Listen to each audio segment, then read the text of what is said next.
Merci de nous rejoindre pour cette troisième partie de l'Africa Newsroom. Notre plateau est toujours au complet. Nous sommes toujours avec Brice Nzamba, avocat au barreau de Paris, Alfred Tchongo, éditorialiste. Merci à tous les deux d'être restés sur ce plateau et on passe tout de suite au Zoom.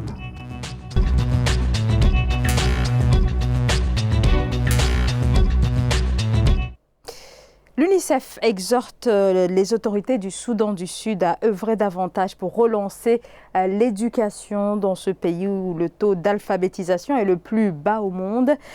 Tout est en effet à bâtir dans ce pays où le système éducatif a été complètement anéanti par plusieurs années de guerre civile quasi ininterrompue. Le point sur la situation avec Corinne Kamsefem.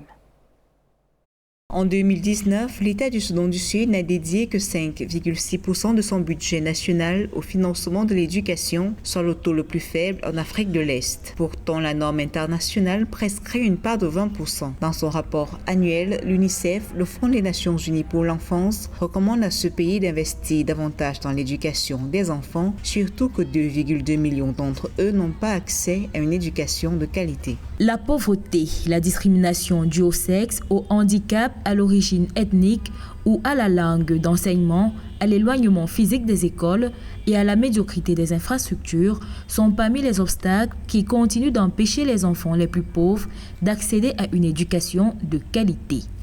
Le conflit qui a éclaté en 2013 a contraint plusieurs enfants à délaisser l'école alors que plusieurs établissements ont été transformés en camps militaires. En 2018, l'UNICEF estimait à 19 000 le nombre d'enfants enrôlés dans les groupes armés. Avec quasiment 7 années de conflit interne, les effets de la guerre sont tout à fait incommensurables. Donc, évident que si le Soudan veut notamment se booster sa croissance économique, il va falloir organiser très prochainement une table ronde des bailleurs de fonds, notamment sur le secteur de l'éducation. Je précise bien que le secteur de l'éducation au Soudan a été longtemps géré par les missions évangéliques américaines, qui étaient quasiment à la base de la sécession avec le Soudan. À côté de la libération, la démobilisation et la réinsertion des enfants soldats du Soudan du Sud, l'UNICEF insiste sur une offre éducative de qualité alors que des pourparlers sont en cours pour un retour définitif de la paix dans ce pays.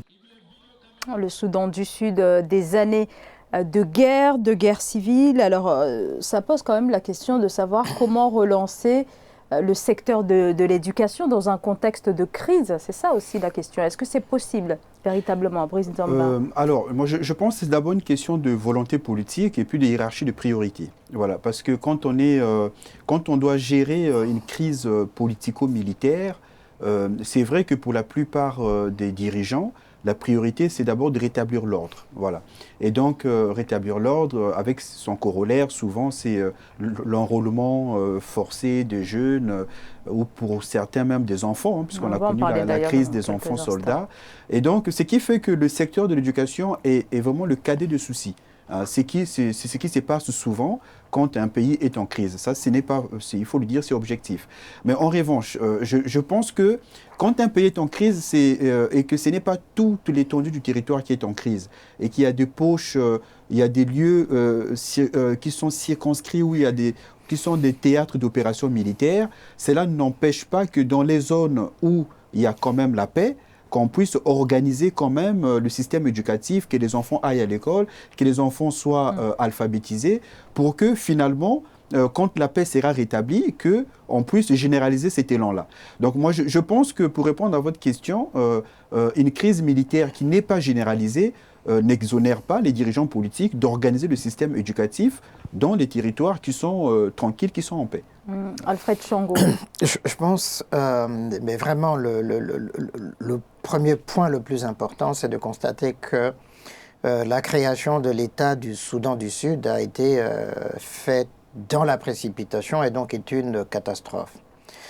Et que la guerre civile qui ronge ce pays depuis la création de cet État montre effectivement les limites de cette précipitation à créer un État séparé, au fond, à diviser le Soudan en 2 États, sans que l'État nouveau créé ait des moyens de cette création, sans que cet État ait des infrastructures et des enseignants et des médecins, etc. Donc tout était à faire au moment de cette création. Or, on aurait pu surseoir à la création de cet État, peut-être former des cadres qui auraient pu justement reprendre en main ou créer de toutes pièces ces institutions-là.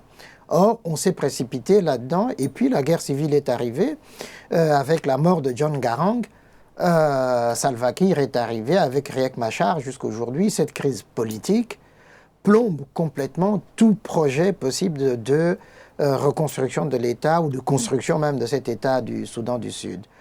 Un pays qui n'a pas de ressources, malgré la présence du pétrole, qui n'a pas d'économie, comment voulez-vous qu'il puisse financer justement les infrastructures scolaires en particulier, si on ajoute aussi médicales, etc. Point d'interrogation. Et c'est donc c'est la responsabilité de la communauté internationale, c'est la responsabilité de l'Union africaine de mobiliser des moyens, mais c'est aussi de la responsabilité de ces dirigeants sud-soudanais qui sont là, de se mobiliser, pour faire respecter déjà l'accord de paix de 2018 et permettre effectivement la cessation de la guerre et donc la mobilisation des moyens pour la formation de cette jeunesse. 75% des jeunes qui ne sont pas scolarisés. C'est immense. Donc 75% des enfants en âge d'aller à l'école, mais en plus se rajoute aussi la problématique de la formation des enseignants. Alors quelques chiffres. En primaire, un enseignant sur 3 n'a même pas la formation pour enseigner. Donc là, c'est vraiment, le problème se traite même déjà à la base même. Mais je pense que tout a été quasiment dit. C'est-à-dire qu'on est, on est en contact d'un État en construction. Voilà, c'est ça. Parce que ce n'est pas encore un État au sens plein du terme. Et donc, je pense que la communauté internationale a pesé beaucoup pour la création de l'État au sud du Sud-Soudan. Et donc, la communauté internationale doit accompagner la construction de cet État jusqu'au bout. Et je pense que cette idée de faire appel aux bailleurs de fonds internationaux, c'est une bonne idée des États généraux pour le Sud-Soudan, notamment pour pouvoir lever les fonds et permettre notamment le financement des secteurs les plus stratégiques. Parce que quand on n'accorde que 5% de budget pour l'éducation, c'est infiniment rien. C'est infiniment rien. Parce que dans l'éducation, il y a la formation des enseignants. Il faut non seulement les former, il faut aussi les payer de façon décente. Il faut préparer les infrastructures. Donc il y a un certain nombre de postes à remplir avant qu'on ait accès à un vrai système éducatif. Il y a même des États qui sont stables, on peut le dire, qui ont des vrais problèmes de système éducatif aussi. Donc on voit que le schéma est encore lent, mais il faut encore, comme je l'ai dit dès le départ, c'est une question de volonté politique. C'est que si les dirigeants sud-soudanais sont d'accord pour pouvoir faire sortir leur pays de l'ornière, notamment le secteur éducatif, eh ben, ils peuvent créer les conditions pour intéresser les bailleurs de fonds internationaux pour financer ces secteurs. Donc c'est d'abord la solution leur appartient avant tout. Donc, mais c'est là où il y a faillite, il y a défaillance dans la mesure où il y a cette cristallisation entre Salva Kiir et Riek Machar, donc cristallisation politique, enjeu de pouvoir. Et donc qui plombe tout le reste justement des possibilités de construction d'un État digne de ce nom. Et c'est là où je dis que ce soit l'IGAD, que ce soit l'Union africaine, ils ont manqué à leur responsabilité politique de dire ça suffit maintenant à Riek Machar et Salva Kiir pour dire bon, c'est l'intérêt d'abord du Sud-Soudan, de tous ces enfants qui ont été entraînés dans la guerre, mais d'autres qui sont les victimes de cette guerre-là. On n'a même pas parlé de près de 2 millions de réfugiés en Ouganda, etc. Donc leur tordre la main pour leur dire maintenant ça suffit, il y a des accords qui ont été signés, si vous continuez à ne pas respecter ces accords-là, l'Union africaine, l'IGAD, prennent leurs responsabilités. Oui, il faut prendre des sanctions, c'est-à-dire qu'il faut l'embargo sur les armes, par exemple, puisque ces gens-là, s'ils font la guerre, c'est qu'ils sont approvisionnés en armes de toutes parts. Donc il faut prendre des mesures concrètes. Il faut déjà couper les ravitaillements en armes et puis le ravitaillement en argent aussi pour les contraindre à négocier et à respecter surtout les accords qui sont signés. Parce que c'est ça, on en revient encore à la volonté. Et la difficulté aussi, c'est que quand on est dans le contexte d'un État qui est en pleine construction et qui a un litige entre deux dirigeants, eh bien, nécessairement, il faut qu'il y en ait un qui l'emporte, malheureusement. C'est-à-dire qu'il faut qu'il y ait une seule autorité qui soit reconnue, parce que soit il y a eu adoubement de la communauté internationale qui apporte le soutien logistique, et donc cette autorité-là devient effective sur tout le territoire national, et là, on peut commencer à parler d'un État. Mais aussi longtemps qu'il y a deux autorités qui se querellent un territoire, je suis désolé, mais on ne peut pas, pour l'instant, parler d'un État effectif. Et c'est toujours le cas, puisqu'ils n'arrivent pas à former ce gouvernement d'union nationale attendu déjà depuis près d'un an.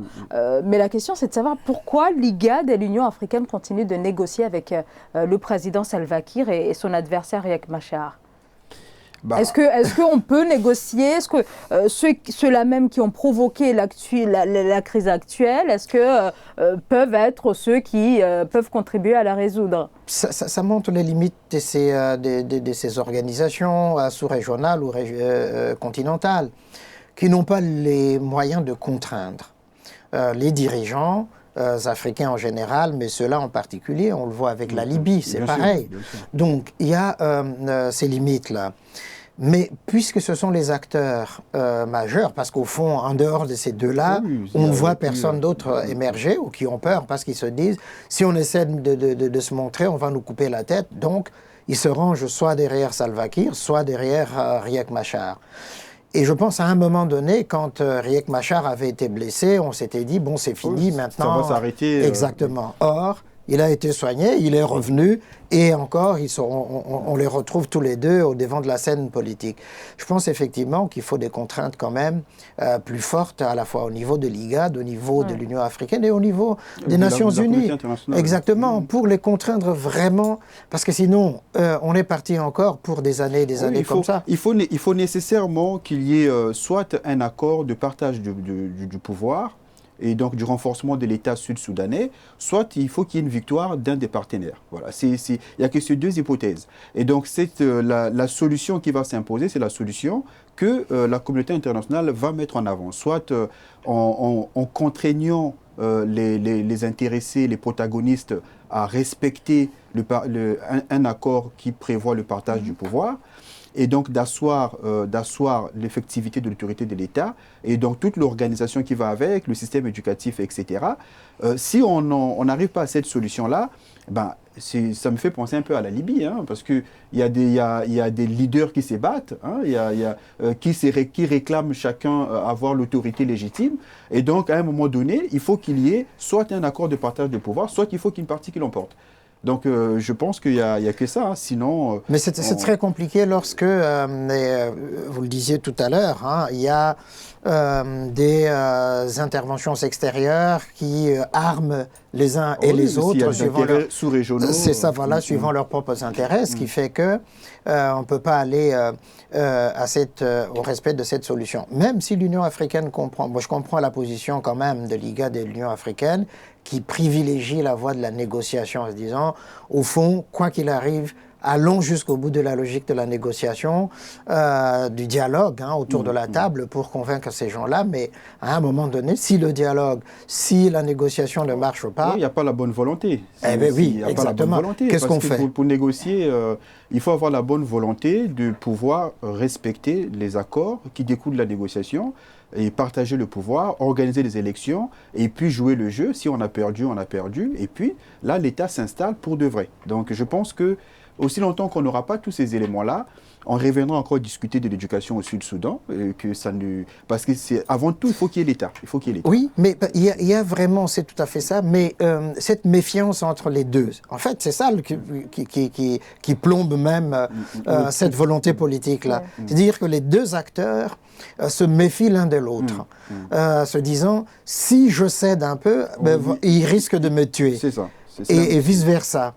Et donc, ce qui fait que, ou alors on les écarte, et on trouve d'autres personnalités, c'est ça, voilà, sud-soudanaises, pour dire, vous deux, on vous neutralise, et voilà, on propose d'autres acteurs politiques ou de la société civile sud-soudanaise, et il y en a qui peuvent reprendre justement les rênes du pouvoir et conduire ce projet de construction de l'État, de l'école, etc.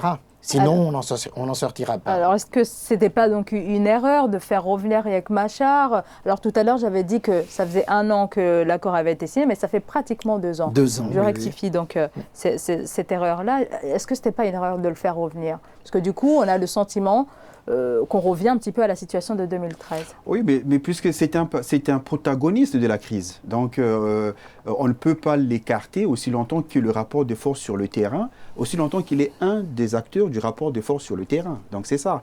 Parce qu'on n'écarte pas, c'est lui qui a encore des pions, en fait je vais dire qu'il y a encore un jeu qui en vaut la peine sur le terrain. Donc je pense qu'il s'agissait de ça. Et aujourd'hui, ce qui est fait est fait, c'est-à-dire qu'aujourd'hui sur le terrain, on a 2 acteurs qui ont un rapport de force quasiment égal, puisqu'il n'y en a pas un qui s'impose vis-à-vis de l'autre. Donc la solution, c'est la négociation. Mais on en revient au même point, hein, on se répète, c'est pour négocier et pour produire des effets de la négociation, il faut de la bonne volonté.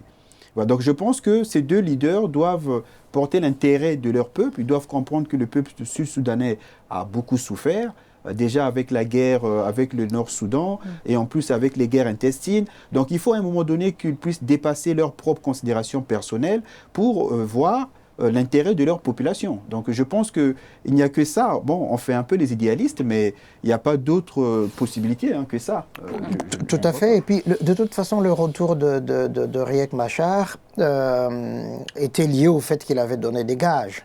Oui. Il avait donné des gages et l'IGAD et l'Union africaine ont fait confiance en se disant, cette fois-ci, c'est la bonne, donc il a donné des gages, il va rentrer dans les rangs, il va être vice-président, ils vont travailler ensemble. Sauf que, dans la manière dont les choses se sont passées, il s'est rendu compte effectivement qu'il était en train d'être marginalisé, que pendant le temps où il était en train de se faire soigner, je ne sais plus, en Arabie Saoudite, Salva Kiir était en train de mettre la main mise sur toutes les structures. Et d'ailleurs, même maintenant sur l'armée, parce qu'on a dit qu'il faut créer une armée nationale, il est en train de nommer ses partisans, c'est ça, au poste le plus important, pour que le moment venu, ils puissent contrôler l'armée. Ça ne peut pas marcher avec ces 2 protagonistes. Moi, je serais dans la solution de les écarter tous les 2. Alors, rien n'est encore réglé. On rappelle ce bilan, 380 000 morts, 4 millions de déplacés depuis 2013. Donc un bilan dramatique de cette guerre civile qui perdure.